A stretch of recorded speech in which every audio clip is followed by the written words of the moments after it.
Saudara, selain Hasto, KPK telah menetapkan satu tersangka lain, Doni Tri Istiqomah. Hingga saat ini, KPK telah menetapkan 6 tersangka dalam kasus ini. Dalam kasus pelarian Harun Masiku, KPK tak hanya menetapkan Sekjen PDI Perjuangan, melainkan juga menetapkan Doni Tri Istiqomah yang disebut Ketua KPK sebagai orang kepercayaan Hasto. Doni Tri sebelumnya telah diperiksa KPK dalam kasus Harun Masiku. Pemeriksaan Doni sebagai saksi pernah dilakukan KPK pada 12 Februari 2020.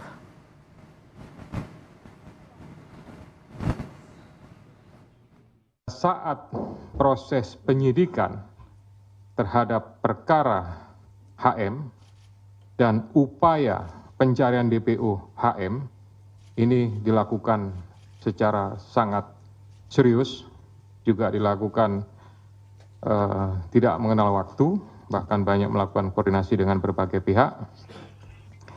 Penyidik menemukan adanya bukti keterlibatan saudara HK yang bersangkutan selaku Sekjen PDI Perjuangan dan saudara DTI selaku orang kepercayaan saudara HK dalam perkara dimaksud.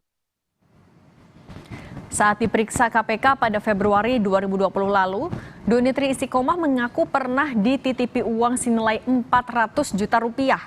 Doni membantah uang tersebut berasal dari Hasto, melainkan dari Harun Masiku.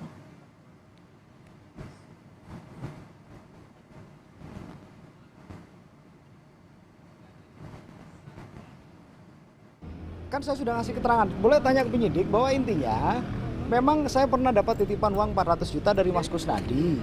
Mas Kusnadi kan sudah terkonfirmasi dari Pak Harun duitnya.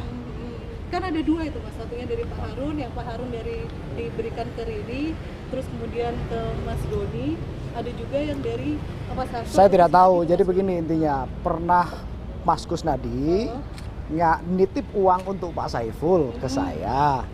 Dan kan sudah terkonfirmasi juga bahwa uang yang dari Mas Kusnadi yang dititipkan saya untuk Pak Saiful itu kan dari Pak Harun. Bukan dari Mas Hasto itu ya? Oh saya nggak ada, nggak mungkin lah Sekjen gempol-gempol bawa uang kan. Bukan kas.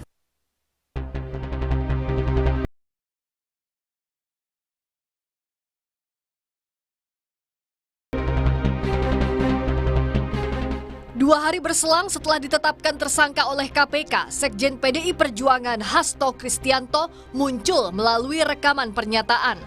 Hasto menyatakan PDI Perjuangan menghormati proses hukum di KPK. Hasto juga menekankan PDIP adalah partai yang menjunjung tinggi supremasi hukum.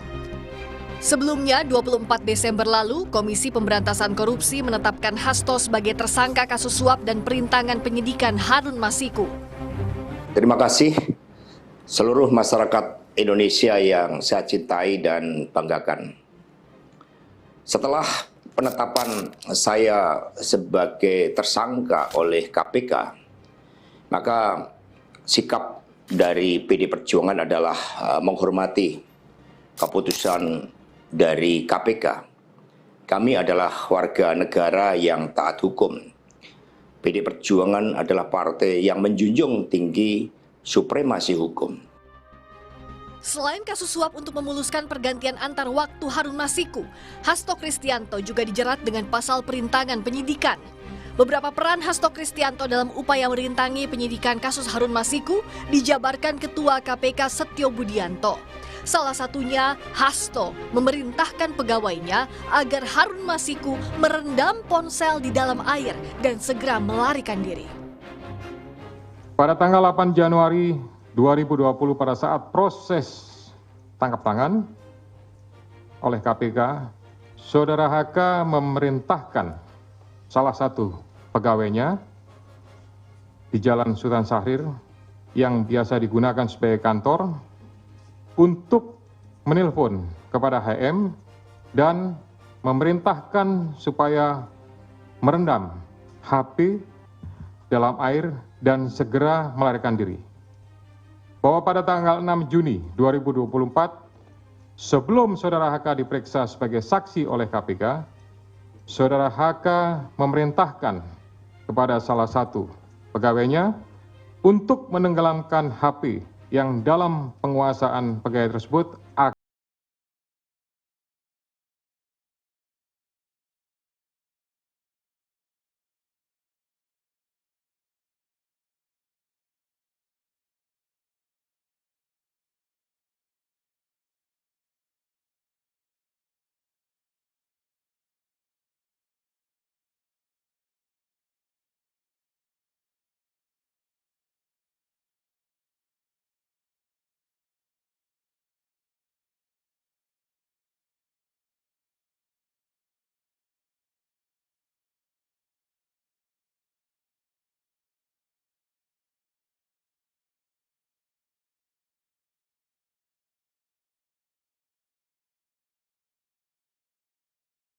Yanto sebagai tersangka, bagaimana KPK memastikan Harun Masiku yang buron sejak 2020 bisa segera ditangkap?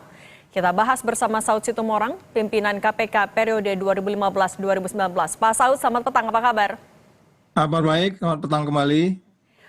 Pak Saud, ini kan ada dua tersangka yang sudah ditetapkan oleh KPK. Hasto Kristianto, Sekjen PDIP, dan orang kepercayaannya, Doni Tri Istiqomah. Bagaimana KPK bisa memanfaatkan ini sebagai pintu masuk menemukan Harun Masiku, tapi dalam waktu dekat? Ya, Mbak Cindy, kalau kita mau bicara bagaimana sebenarnya case ini 4 tahun kan kayaknya internasional banget gitu ya. HM itu bisa kok sampai KPK kesulitan mencari posisinya gitu. Sehingga kalau kita melihat apakah kemudian ini HK menjadi pintu masuk untuk kemudian bisa mencari di mana posisi, bisa saja itu menjadi pintu masuk. Tetapi kalau kita mau katakan bahwa case ini dari awal memang sangat ruwet dari awal, quote and quote, dibuat ruwet gitu ya. Kasusnya sederhana ya. OTT itu sederhana, barang buktinya juga sederhana. Terus HK sendiri kan tahun 2020 sudah disebut-sebut. Tapi kemudian menjadi ruwet dan lari kemana-mana sehingga sulit dibedakan antara penegakan hukum dan katakanlah politisasi daripada seseorang yang terkait dengan high profile person di partai politik, ya itu memang bisa kita terima gitu. Jadi artinya gini, kalau kita cari bahwa ini politisasi, iya. Kalau kita cari ini murni penindakan hukum, iya. Tapi dia menjadi ruwet karena dari awal itu memang terjadi apa yang kita sebut sebagai berupaya untuk pengaburan. Dan itu yang terlihat juga di KPK disampaikan ada upaya obstruction of justice. Tapi kalau kita mau lihat secara keseluruhan case ini kan tidak hanya obstruction of justice, politisasi, dan penegakan hukumnya. Carut marut ini kan dimulai dari kenapa undang-undang KPK itu diganti sehingga kemudian terjadilah pimpinan KPK yang tidak tegas, yang menurut saya pimpinan KPK waktu itu berpotensi juga untuk menghalang-halangi penyidikan juga. Termasuk umpamanya peristiwa yang terjadi di PT IKA. Itu kan sebenarnya menghalang-halangi penyidikan. Penyidik yang nggak bisa masuk ditahan sampai sore, kemudian penggeledahan nggak jadi. Dan kalau dikatakan begitu, katanya waktu itu kan ada katanya ya, ada kaitan dengan Dewas yang tidak memberi wewenang untuk penggeledahan. Itu juga sebenarnya menghalangi penyidikan juga. Jadi ruwetnya kasus ini kan sebenarnya itu lebih kepada internal KPK awalnya. Kalau mereka independen nggak juga kayak begini. Ini simpel kok kasusnya. Sehingga kemudian sampai hari ini kan case ini dibawa kemana-mana. Kaitan dengan pilkada, kaitan dengan pilpres. Nah itulah politik kita. Kalau pemberantasan korupsi tidak dilakukan dengan upaya yang adil, bermanfaat, dan menunjukkan kepastian hukum. Gitu Mbak Cindy. Nah Pak Saud, tapi apakah ada keyakinan pimpinan KPK yang baru bisa mengurai keruwetan yang tadi Anda sampaikan? Apalagi juga sekaligus bisa menunjukkan ke publik kalau ya ini memang ada kasus hukum yang sedang ditangani. Ya dia harus menunjukkan dong. Harus menunjukkan bahwa ini kasus yang sudah 4 tahun didalamin. Sebenarnya kalau memang dia bicara bahkan tidak memberi waktu Hasto dalam beberapa minggu-minggu penting buat dia pribadi berhadapan dengan Tuhannya gitu ya. Itu kan kok kayaknya sepertinya mau gimana gitu. Kalau memang dia ingin buru-buru membuat suatu sprindik atau katakanlah memastikan bahwa sudah dua cukup bukti yang cukup untuk kemudian membahas atau ke depan pengadilan yang bebas, bermanfaat dan adil itu ya jangan lama-lama, udah dicepetin aja gitu. Bila perlu ya P21 tahap 2 atau tahap 2 berikutnya ya bila perlu ya minggu depan gitu. Sehingga kemudian kasus ini nggak lari kemana-mana kayak menyandera sistem perpolitikan nasional. Kita jangan menuduh bahwa PDIP tidak sistem politik. Ini PDIP harus dianggap sebagai sistem politik. Saya nggak ada urusan dengan PDIP ya. Tetapi kalau kita begini cara kita membina partai politik dengan tokoh-tokohnya, ini kan jadi serangan balik terhadap pemberantasan korupsi, serangan balik terhadap pertumbuhan demokrasi. Jadi makanya kembali lagi itu yang disebutnya perlunya wisdom di dalam pemberantasan korupsi. Anda tidak hanya bicara Anda bisa kerjakan sendiri karena yang persepsi korupsi 3-4 itu menunjukkan bahwa Anda itu nggak bisa berdiri sendiri. Itu sebabnya ada sistem yang harus Anda patuhin gitu Mbak Cindy. Oke, Pak Saud, kalau kita mundur juga ke 2011, sebenarnya KPK berhasil menangkap Nazarudin yang saat itu ada di luar negeri. Sementara ini kasus Harun Masiku sudah mau 5 tahun sebentar lagi. Apa yang membedakan dua penanganan kasus ini? Apa yang membuat ini juga lebih sulit tampaknya? Iya, karena pemberantasan korupsi ke ujung dunia manapun Anda mencari, pasti itu ada kaitan dengan pimpinan nasionalnya. Ketika itu kan message pimpinan nasionalnya jelas. KPK nggak ada uangnya, udah lu sewa aja pesawat, cari itu orang kemana gitu. Jadi orkestrasinya kan kita tahu 10 tahun terakhir kan carut marut setelah undang-undang KPK itu dibuat. Nah kemudian masuk pemerintahan baru sekarang ini, dia harus lebih wise, lebih wisdom untuk melihat bahwa politik is politik, penegakan hukum. Kenapa izin-izin berbaur? Ya karena memang ada cawe-cawe, itu pasti. Ketika ada cawe-cawe dalam penegakan hukum, apalagi itu mengkait orang-orang high profile person di partai politik, pada bagian lain saat ini juga mereka merupakan bagian check and balance dari pemerintah, katakan tidak masuk dalam koalisi. Jadi jangan salahkan rakyat kalau ada framing seperti itu. Oleh sebab itu Mbak Cindy kan di bagian udah depan tadi bilang bahwa ini kan persoalan membangun kepercayaan. Mau nggak membangun kepercayaan KPK? Mau nggak membangun kepercayaan pemberantasan korupsi di Indonesia sehingga indeks persepsi korupsi kita nggak stay di 34 itu? Analisis saya kita jatuh di bawah 34 itu nanti ke depan kalau cara kita begini memberantas korupsi yang campur baur antara politik dengan penindakannya. Karena apa? Karena memang datang dari orkestrasi yang tidak baik dilakukan oleh kepemimpinan nasional saat itu. Nah ini tantangan buat pemerintahan baru Mas Indi. Oke, Pak Saud, kalau kita lihat juga kan KPK selain mengajukan pencekalan Hasto Kristianto juga Yasona Lauli. Kalau dari pemeriksaan kemarin katanya diperiksa sebagai Ketua DPP PDIP dan juga Menkumham. Pencekalan ini kalau Anda lihat sebenarnya informasi apa yang bisa didapatkan KPK dari Yasona Lauli?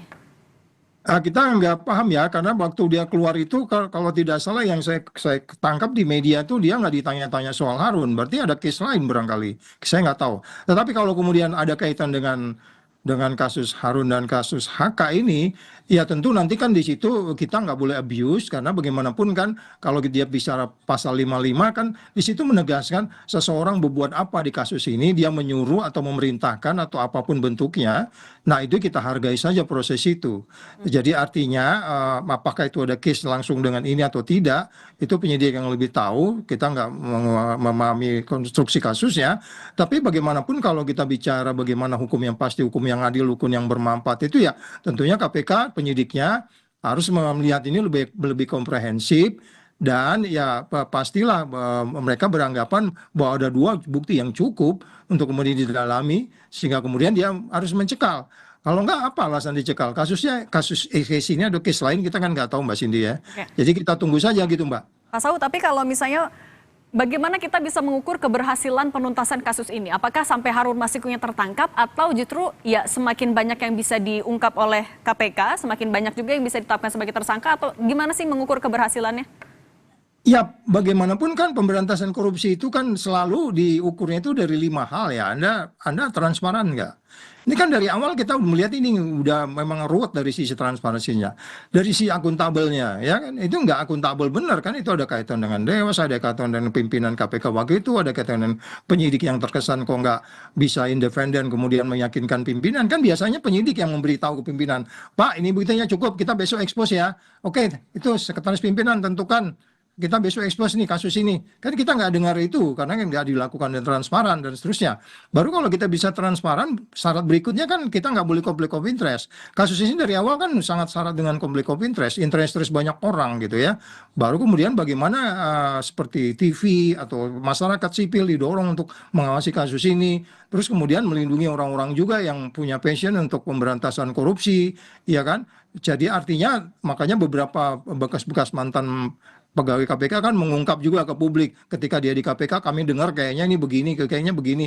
Itu peran serta seperti itu, potongan-potongan informasi itu menjadi ukuran apakah kasus ini akan menjadi lebih cepat kita tunggu nanti. Jadi kita tunggu lihat apakah ini dalam tempo beberapa minggu ke depan akan segera dilimpahkan sehingga kemudian Hasto tidak diterkatung-katung. Dia secara gentle sudah mengakui kok dalam expose-nya, oke, siap, saya akan hadapi, dan kemudian dilakukan pre-trial dan seterusnya. Jadi sekali lagi KPK harus mengimbangi, siapapun kita harus mengimbangi perilaku jentol yang ya oke, peristiwa pidananya sudah terjadi, mungkin ada penolakan, ada denial, ada umpamanya membantah, itu nggak perlu kok bantah-membantah, KPK cukup dengan kekuatan bukti. Tapi secara keseluruhan kan kita harus membawa proses ini. Kalau saya bilang tadi itu, Cindy, kalau kamu cari 10 alasan ini politisasi pasti ketemu. 10 alasan bahwa ini murni penegakan hukum pasti ketemu. Jadi ini ruwetnya ini kan karena memang di awal itu KPK tidak prudent di dalam melaksanakan operasi tangkap tangan untuk kemudian selesai dibawa ke pengadilan semuanya yang terkait. Gitu Mbak Cindy. Oke, mengurai keruwetan kasus Harun Masiku ini jadi PR. Terima kasih Pak Saud Situmorang, Komisioner KPK 2015-2019 sudah berbagi di Kompas Petang. Sehat selalu Pak Saud. Sama-sama.